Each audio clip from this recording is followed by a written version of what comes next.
What's going on, y'all? It's DB the Prophet. I'm back with another message for the Black community. Today, we're going to talk about the hidden power of Black women and seeing how you can see through the deception. So, Black women in their struggle with us in America have been bled for their uniqueness, creativity, and influence. Let's go over some important financial data.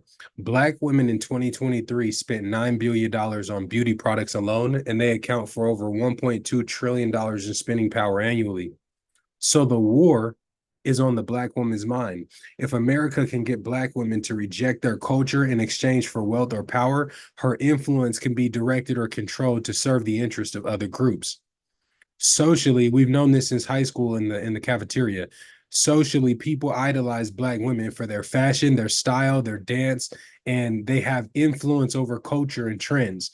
That alone is enough to create billion-dollar industries, and it has. It just hasn't created Black billionaires. Money alone isn't as powerful as influence. Influence is what drives consumerism in America. This is why, although white people control the money supply in America, Black people control the influence supply in America. We're even. Back in the day, we all knew what it was, but since they have taught the Black woman to hate her image of self, to teach her that her physical characteristics are either less than that of other races of women, or they have been made to feel like they need to be self-conscious about their physical appearances. Back in the day, women used to get BBLs so that they could shape their bodies to look like Black women's. But in 2024, Black women are actually getting BBLs to copy the people who are getting BBLs to look like them because we have no knowledge of self. So what ends up happening is if Black women can be programmed for self-hate and to reject the men in her culture, she can be used by foreigners to advance their agendas, degrading the Black culture. Now let's dive a little bit deeper into this, church. Not only was the world birthed through her, she's at the top of the list to be exploited by foreigners. The best way to get rich is to control influence, right? And if the Black woman is the key to cultural influence and trends, he who controls the mind of the Black woman controls the world. So here's a couple of ways that her mind is exploited or programmed. They want you to think like a consumer. So they need you to be obsessed with new, better, and more expensive so that you can set trends that lead to product sales for multi-billion-dollar businesses and industries. I mean, just think about it. 50 years ago, our grandparents didn't have the best cars. They didn't live in the biggest houses, right? They didn't weren't able to afford the most expensive food. Nobody went to Nobu's in 1980. No Black people were talking about going to Nobu's or going to Benihana's in 1995. And I swear to you, when we were back in the 90s, don't y'all feel like everything was way more fun? Everything was way more fun and we had way less. Make it make sense. So how is it that we've progressed so much, but we're communicating that things are so much worse? We're being programmed for consumerism. Let me tell you another thing. They make you believe that masculine men are evil because if you and your Black counterpart are on one accord, you can't be as easily influenced to give the power of your influence away because you're putting your culture first, right? Let's talk about it. They program you to believe that the only good Black men that are out there that are worthy of leading you are those who are submissive and working for white dominated hierarchies. Come on, church. There's a reason why the people that they'll label the good Black men in society, they're the ones that are still working within the system, within the rules and the regulations and the industries, right, that were created by foreigners and serve foreign interests first. It doesn't matter if you are the top real estate agent, it doesn't matter if you're the top insurance broker, all of those industries still make money for the top 5% white males in the country that run the industries. You understand what I'm saying? So by influencing the way that Black women perceive Black men, it works to expand the size, the power, and the influence the system has over us.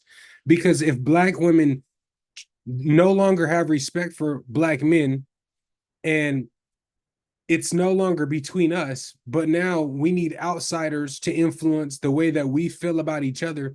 This is the exact reason why so many men will never carve out the path of independence and reliance and self-reliance, because they're going to be afraid that they don't have a woman by their side to walk with them as they take on the most difficult challenge that they're ever going to have in this lifetime, which is overcoming every odd that is against us in this world. And other cultures of women don't do this to their men. A Latina woman, Mexican woman will sell oranges with her husband on the side of the freeway before she comes to America and goes and marries some Black guy or some white guy or whatever the case is, because there's cultural pride. The integrity of preserving their culture is more important than just having access to a better job or to more money. And as you can see, if you look at the Latin community, look at how over the last 3 generations, right, they're putting up restaurants, they're buying property, they have construction companies because they have decided to stay together because their culture was also intact when they got here, right? So another thing, Black woman, I need you to remember that you know how difficult it is for your counterpart, the Black male, to rise in the American system independently. America thrives on rich Black slaves, athletes, rappers, people who most of their money's borrowed.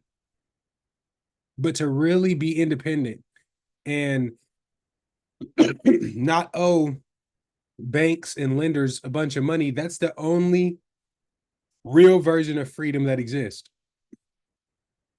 I need you to remember, Black woman, that a man's honor comes from his ability to provide provision, reproduce, and lead a family.